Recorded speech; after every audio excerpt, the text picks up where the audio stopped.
صلی اللہ تعالی علیہ وسلم کے پیارے دیوانوں، جو کچھ بھی ہم دنیا میں کریں گے اللہ فرماتا ہے لِتُجْزَا كُلُّ نَفْسٍ بِمَا تَسْعَىٰ، قیامت اس لیے قائم ہوگی تاکہ جو کچھ بھی تم نے کوشش کی ہے تمہاری ہر کوشش کا بدلہ قیامت میں تمہیں دے دیا جائے، تمہیں بتا دیا جائے، کسی کے ساتھ ناانصافی نہیں ہوگی۔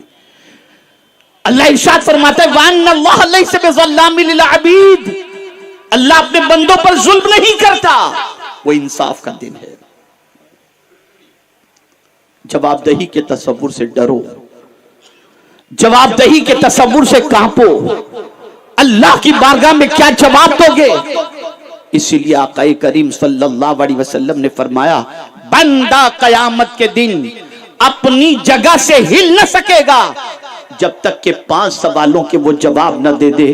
پہلا سوال عن عمرہ فیما افناہ، بندے تو نے اپنی زندگی کس کام میں گزاری؟ ایک دن کا سوال اگر ہم سے اللہ پوچھ لے آج کا دن تو نے کس کام کے اندر گزارا، ہے طاقت جواب دینے کی ایک دن کے؟ وہ پوری زندگی کا سوال پوچھے گا، وہ پوری عمر کا سوال پوچھے گا، میرے بندے تو نے زندگی کس کام کے اندر گزاری؟ اس کے بعد پوچھے گا وان شبابہ فیما ابلا، اپنی جوانی تو نے کس کام کے اندر گزاری؟ آج کا جوان یہ تصور کرتا ہے میں جو چاہوں کر لوں، مجھے کون پوچھنے والا؟ باپ کو جھڑکتا ہے، ماں کو جھڑکتا ہے، بچیاں ماں کو جھڑکتی ہیں، ماں کو جھڑکتی ہیں، مرضی کی زندگی گزارتی ہیں، کون ہے ہمیں پوچھنے والا؟ ہم جوان ہیں، ہے پوچھنے والی ایک ذات جسے رب کہتے ہیں، وہ جوانی کے بارے میں پوچھے گا۔ جوانوں اپنی جوانی کی قدر کرو، جوانی کی حفاظت کرو، اور آج تک اگر جوانی کے اندر گناہ ہو چکے ہیں تو پھر بھی تمہیں اللہ کا محبوب بننے کا نسخہ میں تمہیں بتا دیتا ہوں۔ جوان ہو، گنہگار ہو، پھر بھی اللہ کا محبوب بننا ہے تو نسخہ کیا ہے؟ تو آقا کریم صلی اللہ علیہ وسلم ارشاد فرماتے ہیں توبہ کرنے والا جوان اللہ کو بہت پسند ہے۔ اے جوان اگر تو توبہ کر لے تو تیرا توبہ کرنا اللہ کو بہت پسند ہے، اور تیری توبہ کرنے کی بنیاد پر اللہ تجھے اپنا محبوب بنا لے گا، اپنا مقرب بندہ بنا لے گا۔ توبہ کرو، جوانی کے بارے میں سوال ہوگا۔ میرے پیارے آقا صلی اللہ علیہ وسلم کے پیارے دیوانوں، وہ لوگ جن کی عقل کی بنیاد پر لوگ سمجھتے ہیں کہ ہم جیسا چاہیں جس طریقے سے الٹ پھیٹ کر کے مال کما لیں، تو سرکار صلی اللہ علیہ وسلم فرماتے ہیں قیامت میں رب پوچھے گا وَعَمْ مَالِهِ مِنْ أَيْنَ اِكْتَسَبَ، بندے مال تو نے کہاں سے کمایا؟ پوچھا جائے گا کہاں سے کمایا، یہ سوال پوچھا جائے گا قیامت میں۔ اور صرف یہی سوال نہیں بلکہ پوچھا جائے گا وَفِيمَا أَنْفَقَهْ، اور کہاں تو نے خرچ کیا؟ پتہ چلا اپنی مرضی سے عیاشیوں کے اندر خرچ تم نہیں کر سکتے۔ اگر یہ تصور کرو کہ میری مرضی سے، میری محنت سے میں نے مال کمایا، موج مستی نہ کروں تو کیا کروں؟ نہیں، مال کا حساب بھی اللہ کو دینا پڑے گا، اس کا سوال بھی اللہ قیامت میں پوچھے گا۔ اور اسی کے ساتھ ساتھ یہ بھی سوال پوچھا جائے گا بندے جتنا جانتا تھا اس پر تو نے کتنا عمل کیا، یہ سوال بھی پوچھا جائے گا۔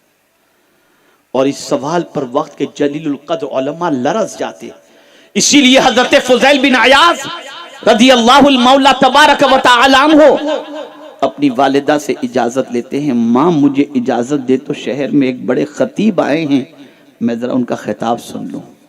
ماں نے کہا بیٹا کیا وجہ ہے خطاب سننے جانے کی؟ ماں بہت اچھا بولتے ہیں اس لیے جانا چاہتا ہوں۔ ماں نے کہا نہیں بیٹے، اگر اچھا سننے کی غرض سے جا رہا ہے تو نہیں، ہاں اگر اس نیت سے تو جا رہا ہے کہ جو کچھ وہ اللہ اور اس کے رسول کی بات بتائیں گے اس پر تو عمل کرے گا تو میرے بیٹے تجھے جانے کی اجازت ہے، ورنہ جاننے کے بعد بھی اگر تو عمل نہیں کرے گا تو قیامت میں اللہ کو جواب دینا بڑا بھاری پڑ جائے گا۔ اے رسول اعظم صلی اللہ علیہ وسلم کے دیوانوں، ہم جانتے ہیں کہ اللہ رب العزت جل جلالہ کو جواب دینا ہے، لیکن اللہ کو جواب دینے کے سلسلے میں ہم کوئی تیاری نہیں کرتے، کوئی ایسا کام نہیں کر رہے جس کام کی بنیاد پر رب قدیر جل جلالہ کی بارگاہ میں جواب دہی کا معاملہ آسان ہو جائے۔ اب آئیے 2 آیتیں عرض کر کے میں اپنی گفتگو کو ختم کرتا ہوں۔ جانا ہے یہ تو طے شدہ بات ہے، دنیا کا کوئی شخص چاہے 100 سال کی عمر پالے 200 سال کی عمر پالے پھر بھی اسے مرنا ہے، یہ اپنی جگہ پر حق ہے، اور قیامت قائم ہوگی یہ بھی اپنی جگہ پر حق ہے، اور بندہ قبر سے اٹھایا جائے گا یہ بھی حق ہے۔ اب تھوڑی دیر توجہ چاہوں گا تاکہ آپ اچھی طرح سے محسوس کر سکیں۔ میرے پیارے آقا صلی اللہ علیہ وسلم کے پیارے دیوانوں، میں یہاں کے منتظمین کا مشکور ہوں جنہوں نے ایئرپورٹ سے 8 باؤنسر انتظام کر کے رکھے تھے، خیر سے لے جائے، کوئی تکلیف نہ ہو۔ ٹھیک ہے اپنی جگہ پر، مجھے اسی موقع پر آیت یاد آئی، اللہ اکبر۔ آپ یقین مانیں ایک عجیب سی کیفیت پیدا ہوئی، قیامت میں بھی بندہ جائے گا،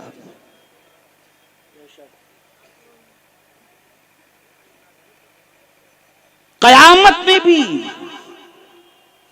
انسان کو جانا ہے۔ قبر سے اٹھ کر جانے والوں کی 2 کیٹیگری ہوگی، 2 کیٹیگری۔ ایک کیٹیگری متقین کی ہوگی، ایک کیٹیگری مجرمین کی ہوگی۔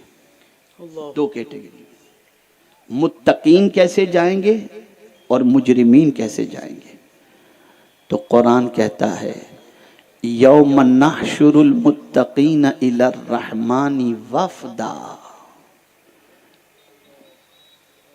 سوچئے وَنَسُوقُ الْمُجْرِمِينَ إِلَىٰ جَهَنَّمَ وِرْدًا۔ 2 کیٹیگری بتائی گئی۔ قیامت میں متقین رحمان کی طرف جب جائیں گے، ہر بندے کو اللہ کی طرف جانا ہے، اسی لیے تو مرنے والوں کوئی مرتا ہے تو ہم کیا پڑھتے ہیں؟ اِنَّا لِلَّهِ، بولیے اِنَّا لِلَّهِ وَإِنَّا إِلَيْهِ رَاجِعُونَ۔